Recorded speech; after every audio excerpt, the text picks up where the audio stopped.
Petugas dari Palang Merah Indonesia memeriksa kesehatan para korban banjir di Kabupaten Hulu, Sungai Tengah, Kalimantan Selatan. Pemeriksaan dilakukan lantaran sejumlah warga mulai mengeluhkan gangguan kesehatan.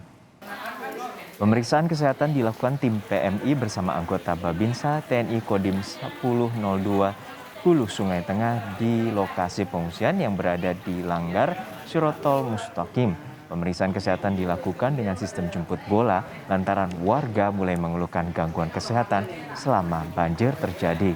Selain pemeriksaan kesehatan, petugas PMI juga menyalurkan bantuan berupa obat-obatan dan makanan kepada warga terdampak untuk memastikan kebutuhan korban banjir di pengungsian ataupun yang bertahan di rumah mereka.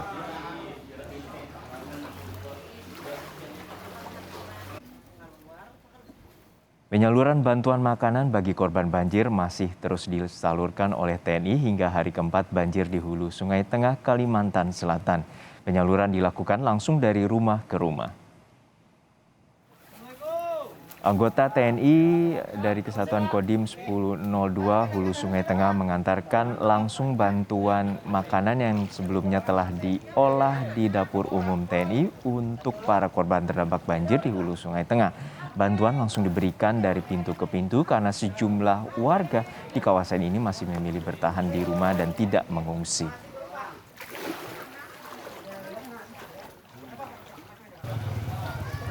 Pemerintah Kabupaten Hulu Sungai Tengah menaikkan status dari siaga bencana menjadi tanggap darurat bencana selama sepekan terhitung dari 28 November 2021 akibat banyak warga yang terisolasi dan mengungsi akibat ketinggian air semakin meningkat. Untuk mengetahui situasi terkini dari kondisi para pengungsi korban banjir di Kabupaten Hulu Sungai Tengah, kini kita terhubung dengan Priscilla Nicola, jurnalis Kompas TV yang akan melaporkan dari Banjarmasin, Kalimantan Selatan. Priscilla, bagaimana kondisi para korban banjir yang berada di pengungsian maupun yang saat ini masih bertahan di rumah? Ya, selamat siang Juno dan juga saudara. Jumlah pengungsi di Kabupaten Hulu Sungai Tengah ini ada sekitar 750 orang yang tersebar di 3 kecamatan seperti di Kecamatan Pandawan, Kecamatan Barabai, dan juga Kecamatan Labuan Amat Utara. Dari 754 orang ini, untuk pasokan logistik sendiri sudah disalurkan ke posko-posko pengungsian di 3 kecamatan tersebut. Mereka juga menggunakan sekolah-sekolah dan juga langgar maupun masjid untuk dijadikan tempat pengungsian. Untuk kondisi kesehatan sendiri masih terus dipantau oleh para petugas kesehatan dan juga relawan yang berjaga di posko-posko pengungsian, Juno. Ya Priscilla, banjir di Kabupaten Hulu Sungai Tengah ini bukan kali pertama terjadi, bahkan di pertengahan November lalu banjir juga sempat melanda. Lalu apakah pemerintah telah mengetahui terkait dengan sumber masalah maupun penanganannya di sana?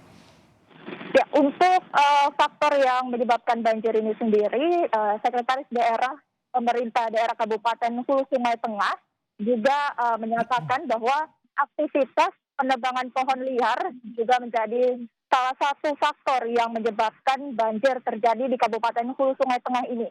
Selain itu, meski tidak ada aktivitas pertambangan di Kabupaten Hulu Sungai Tengah, namun area pertambangan di sekitaran kabupaten ini juga menurut Wakil Bupati Hulu Sungai Tengah menjadi faktor yang menyebabkan banjir terjadi di sekitaran Kabupaten Hulu Sungai Tengah ini dan juga di kabupaten itu sendiri. Selain dari cuaca, BMKG juga menyatakan faktor hujan yang cukup tinggi dan juga dampak dari La Nina juga menyebabkan banjir terjadi di Kabupaten Hulu Sungai Tengah ini. Selain itu, Gubernur Kalimantan Selatan juga telah menetapkan keputusan Gubernur Kalimantan Selatan yang menyatakan status siaga darurat bencana di Kalimantan Selatan. Untuk penanganan sendiri, Kabupaten Hulu Sungai Tengah, pemerintah Kabupaten Hulu Sungai Tengah telah mengajukan untuk pembuatan bendungan maupun waduk yang nantinya akan menampung air dari intensitas hujan yang tinggi ini. Selain itu, normalisasi sungai juga dilakukan pemerintah Kabupaten Hulu Sungai Tengah untuk meminimalisir banjir yang akan terjadi nantinya. Ya, dari gambar yang kita dapatkan, ketinggian air hingga saat ini terpantau sekitar 30 cm. Lalu seperti apa di saat ini? Kondisi apakah sudah mulai surut? Hingga siang ini Juno dan juga saudara, ketinggian air di Kabupaten Hulu Sungai Tengah di 3 kecamatan dari yang sebelumnya 7 kecamatan, seperti di Kecamatan Pandawan. Di sini terpantau air setinggi 20 hingga 60 cm masih menggenangi, dan juga di Kecamatan Barabai setinggi 15 hingga 35 cm, dan di Kecamatan Labuan Amat Utara setinggi 20 hingga 60 cm masih menggenang hingga siang hari ini, Juno. Baik, hingga saat ini diduga penyebabnya adalah kerusakan di area tangkapan air, terutama di kawasan hulu, dan saat ini juga terjadi atau penetapan terkait dengan status tanggap darurat. Terima kasih rekan Priscila Nikola dari Banjarmasin, Kalimantan Selatan.